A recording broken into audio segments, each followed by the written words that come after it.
Good morning students. मैं अंजू श्रीवास्तव, आपकी Hindi teacher.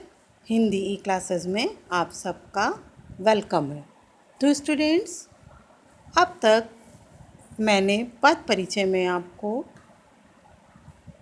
क्रिया, संज्ञा, सर्वनाम का पद परिचय पढ़ा दिया। ये बता दिया कि संज्ञा क्या होती है, सर्वनाम क्या होते हैं और क्रिया क्या होती है, उनके कौन कौन से भेद होते हैं, लिंग, वचन और कारक के आधार पर उन्हें कैसे पहचाना जाता है।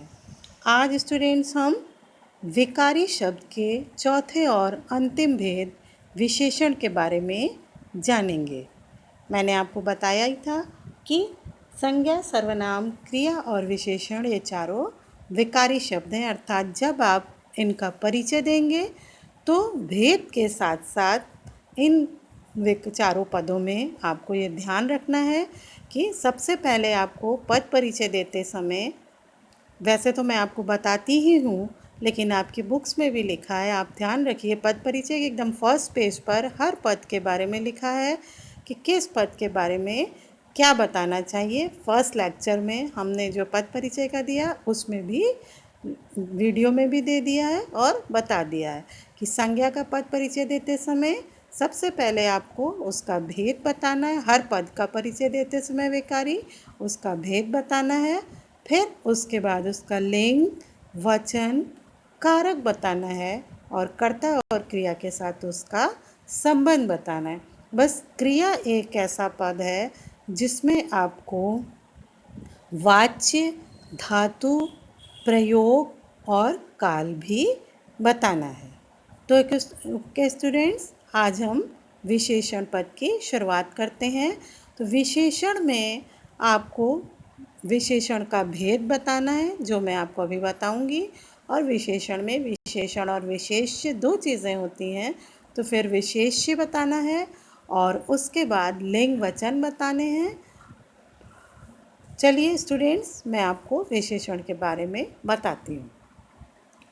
तो विशेषण, जिसको इंग्लिश में एडजेक्टिव कहते हैं, संज्ञा, सर्वनाम की विशेषता, उनके गुण, दोष आदि बताने वाले शब्दों को विशेषण कहते हैं। अर्थात जो पद संज्ञा और सर्वनाम की गुण, दोष और उसकी विशेषता बतलाता है वो विशेषण कहलाता है। जैसे बड़ा, काला, लंबा, दयालु, भारी, सुंदर, कायर, टेढ़ा मेढ़ा आदि। तो संज्ञा विशेषण में मुख्य बातें ध्यान रखनी चाहिए कि जो संज्ञा और सर्वनाम की विशेषता बतलाते हैं उनको विशेषण कहते हैं। जैसे काला कुत्ता, तो इस वाक्य में काला विशेषण है। अब स्टूडेंट्स, ये आपको ध्यान रखना है कि जिस गुण द्वारा, जिस विशेषता द्वारा विशेषता बतलाई जाती है वो विशेषण होता है, और जिस शब्द अर्थात जिस संज्ञा सर्वनाम की विशेषता बतलाई जाती है उसको विशेष्य कहते हैं। क्योंकि पद परिचय में भी आपको विशेषण और विशेष्य बताना पड़ेगा। जैसे काला कुत्ता, तो काला विशेषण है और कुत्ते की विशेषता बताई जा रही है तो कुत्ता विशेष्य है। और जिस संज्ञा शब्द, विकारी शब्द से संज्ञा की व्याप्ति मर्यादित होती है उसे भी विशेषण कहते हैं। जैसे मेहनती विद्यार्थी सफलता पाते हैं, धर्मपुर स्वच्छ नगर है, यह पीला है और ऐसा आदरणीय व्यक्ति कहीं नहीं मिलेगा। तो इन वाक्यों में मेहनती, नीला, लाल, अच्छा, ये सब विशेषण है। तो चलिए स्टूडेंट्स, अब मैंने आपको विशेषण की परिभाषा बता दी। अब विशेष्य की परिभाषा भी जान लेते हैं कि जिस संज्ञा अथवा सर्वनाम शब्द की विशेषता बतलाई जाती है वह विशेष्य कहलाता है। जैसे गीता सुंदर है, तो इसमें सुंदर विशेषण है और गीता की विशेषता बतलाई जा रही है तो गीता विशेष्य है। और विशेषण शब्द विशेष्य से पहले भी आ सकते हैं और बाद में भी आ सकते हैं। जैसे थोड़ा सा जल लाओ, 1 मीटर कपड़ा ले आना, या यह रास्ता लंबा है, या खीरा कड़वा है। तो शुरू के दोनों वाक्यों में विशेषण पहले आया है और बाद के दोनों वाक्यों में विशेषण बाद में आया है। फिर विशेषण के प्रकार। तो विशेषण के 4 प्रकार होते हैं: गुणवाचक विशेषण, संख्यावाचक विशेषण, परिमाणवाचक विशेषण और सार्वनामिक विशेषण।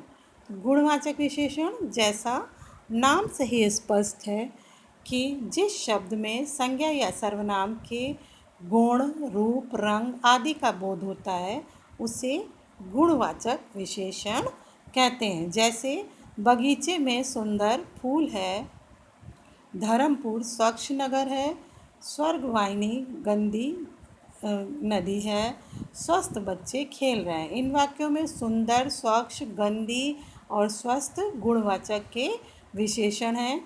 गुण का अर्थ है उसमें अच्छाई है, किंतु कोई विशेषता अच्छाई ही नहीं है, किंतु कोई भी विशेषता चाहे वो अच्छा है, बुरा है, खोटा है, सभी बता सकते हैं।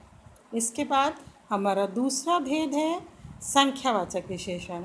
तो जिस विशेषण में संज्ञा या सर्वनाम की संख्या का बोध होता है उसे संख्यावाचक विशेषण कहते हैं। जैसे कक्षा में 40 विद्यार्थी उपस्थित हैं, दोनों भाइयों में बड़ा प्रेम है, उसकी दूसरी लड़की की शादी है, देश का हर एक बालक वीर है। प्रयुक्त वाक्यों में 40, दोनों, दूसरी और हर एक शब्द संख्यावाचक विशेषण है।